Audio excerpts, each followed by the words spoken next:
Nouveau journal international, bienvenue à vous sur Tchad Info TV. À la une de ce mercredi, dans l'état nigérien de Zamfara, plus de 50 personnes ont été enlevées en quelques jours. Une nouvelle vague de violence qui fragilise les pourparlers engagés entre communautés et groupes armés spécialisés dans les rapts de bétail et les prises d'otages. En RDC, Vital Kamerhe voit son poste menacé. Une pétition signée par 262 députés demande sa destitution. Le document sera examiné en plénière, une étape décisive pour l'avenir du président de l'Assemblée nationale, allié de longue date du chef de l'État.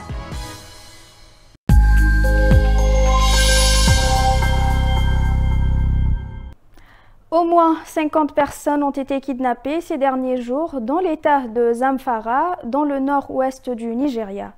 Un nouveau cycle de violence qui met en péril les tentatives de négociation engagées par certaines communautés avec les bandits locaux spécialisés dans les rapts de bétail et les enlèvements.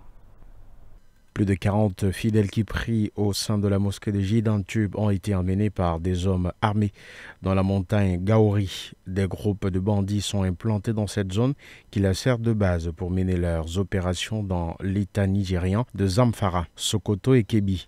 Dimanche, c'est le village de Godai qui avait été attaqué en pleine nuit.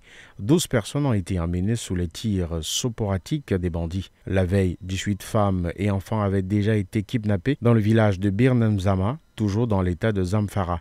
Cette nouvelle série de kidnappings de masse a lieu alors que certaines communautés de l'état voisin de Katsina tentent de négocier une trêve avec les groupes armés, mais la multiplicité des acteurs non étatiques dans le nord-ouest du Nigeria rend la tâche difficile. Les gangs criminels se déplacent facilement d'une région à l'autre au gré de leurs intérêts. Ces violences incessantes nourrissent aussi les tensions entre les autorités de l'État fédéré de Zamfara et le gouvernement fédéral qui centralise le commandement des forces de sécurité. Abuja est accusé d'attentisme alors que les habitants de ces régions isolées sont forcés de s'organiser en milices locales pour se défendre contre les groupes criminels qui pullulent autour de leur village. Ce mercredi, Vital Kamerhe pourrait perdre sa place au perchoir. Lundi, des députés ont déposé une pétition pour demander le départ de plusieurs membres du bureau de l'Assemblée, dont le président Vital Kamerhe, allié historique du chef de l'État. Elle a obtenu 262 signatures, soit plus que la majorité qui est à 250. La plénière est donc convoquée ce mercredi pour examiner le document. À Kinshasa, la rentrée parlementaire a été tendue, notamment du côté de l'Assemblée nationale. Lundi, des députés ont obtenu une majorité de signatures de députés pour leur pétition demandant le départ de plusieurs membres du bureau de l'Assemblée nationale du pays. Parmi eux figure Vital Kamerhe, proche du chef de l'État et actuel président de l'Assemblée. Les revendications de ce texte portent sur des questions internes au fonctionnement de l'Assemblée nationale. Selon les informations de RFI, certains des problèmes seraient en passe d'être résolus, ce qui n'a pas pour autant arrêté la fronde. Les revendications ne sont qu'une façade, il y a un enjeu politique derrière, croit savoir un observateur proche du régime. Pour un autre analyste, Vital Kamerhe paye son non-positionnement l'année dernière lors du débat autour de la modification de la Constitution. Il est perçu comme de moins en moins allié sur le pouvoir, explique cette même source avant d'ajouter. Il reste à savoir qui est le commanditaire de la manœuvre. Cette pétition est portée par le député Crispin Mbidoulé, un ancien de l'UNC, le parti de Vital Kamerhe, qui a rejoint les rangs de l'UDPS, la formation de Félix Tshisekedi. Pour autant, du côté du parti au pouvoir, on assure ne pas être concerné par ces agitations. Cette pétition est même inopportune pour Christian Loumou, vice-président des jeunes du parti, qui assure qu'aucun mot d'ordre n'a été donné à ses élus. Du côté de la présidence, on ne commente pas. Selon plusieurs médias, Félix Tshisekedi aurait tout de même reçu dimanche Vital Kamerhe. Depuis, pas de déclaration. Questionné, un proche affirme « Ça ne vient pas de chez nous ». À l'Assemblée nationale, les excuses de Vital Kamerhe n'auront en tous les cas pas permis d'inverser la tendance. Désormais, on se repose sur la plénière, confie un député de l'UNC. Le président sierra-léonais était en visite au Burkina Faso ce mardi. Julius Maada Bio, également président de la conférence des chefs d'État de la CEDEAO, dont les pays de l'AES se sont retirés, a été reçu en audience par le capitaine Ibrahim Traoré. Au menu des échanges des deux délégations, la situation sécuritaire, les questions d'unité régionale et la coopération bilatérale.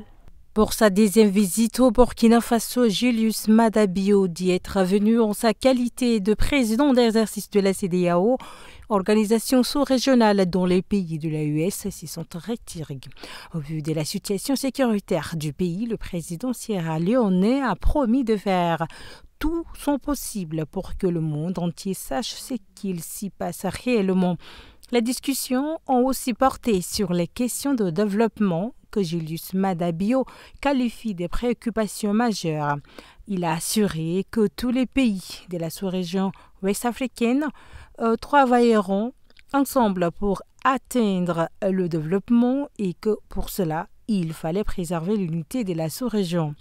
En tant que pays de l'Afrique de l'Ouest, nous sommes une même famille et nous devons régler nos problèmes en famille, a-t-il déclaré aux côtés du capitaine Ibrahim Traoré et de plusieurs membres des deux délégations.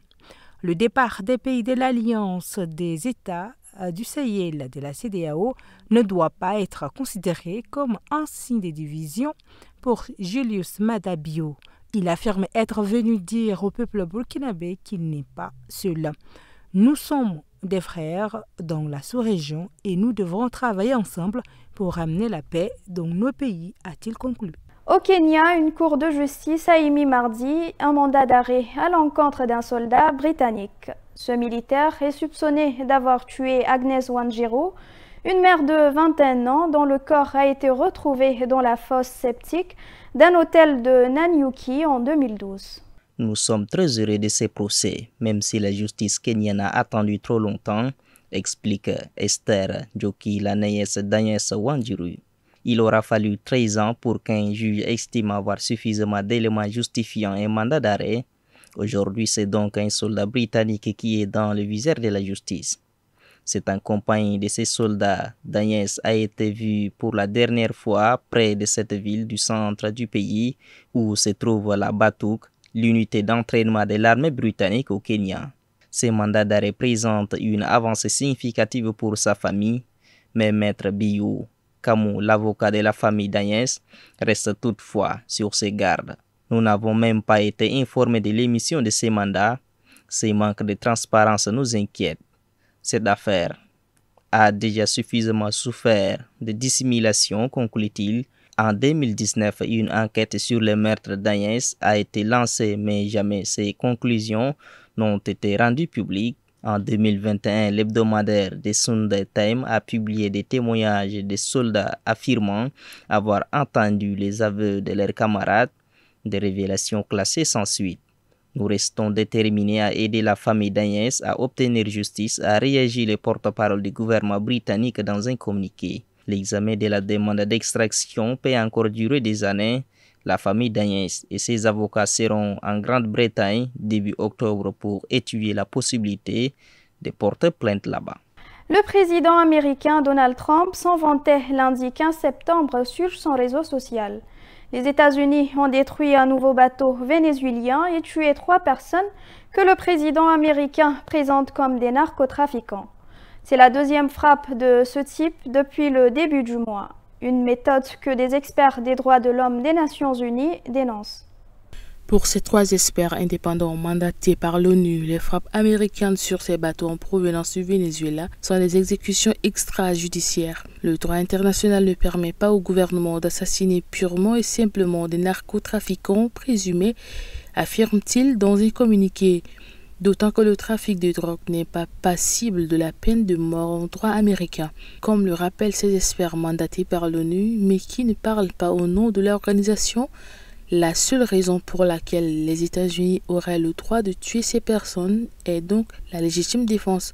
En vertu du droit international, tous les pays doivent respecter le droit à la vie, y compris lorsqu'ils agissent en haute mer ou en territoire étranger, ont assuré les experts, parmi lesquels se trouvent les rapporteurs spéciaux sur les exécutions extrajudiciaires et sur la protection des droits de l'homme dans la lutte antiterroriste. Il n'y a aucune preuve que ce groupe mène une attaque contre les États-Unis qui autoriserait les États-Unis à utiliser la force militaire contre lui au titre de la légitime défense nationale. Cette frappe est survenue après que les forces américaines eurent détruit un bateau avec 11 personnes à bord plus tôt ce mois-ci.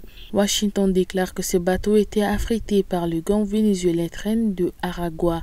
Au total, en un mois, les États-Unis ont tué au moins 14 personnes lors de ces frappes militaires qualifiées d'illégales. Au moins, car en plus des 2 frappes dont Donald Trump s'est vanté, il a également évoqué ce mardi un 3e bateau détruit sans plus de précision. Les experts ont demandé à Washington d'enquêter de manière indépendante sur ceux qui ont ordonné et exécuté ces meurtres. Ils ont par ailleurs souligné que le pays était tenu par le droit international de poursuivre les auteurs et d'offrir des réparations aux familles des victimes. Et c'est ainsi que s'achève cette édition. Merci à vous de votre fidélité. Excellente suite de programme à tous et à demain.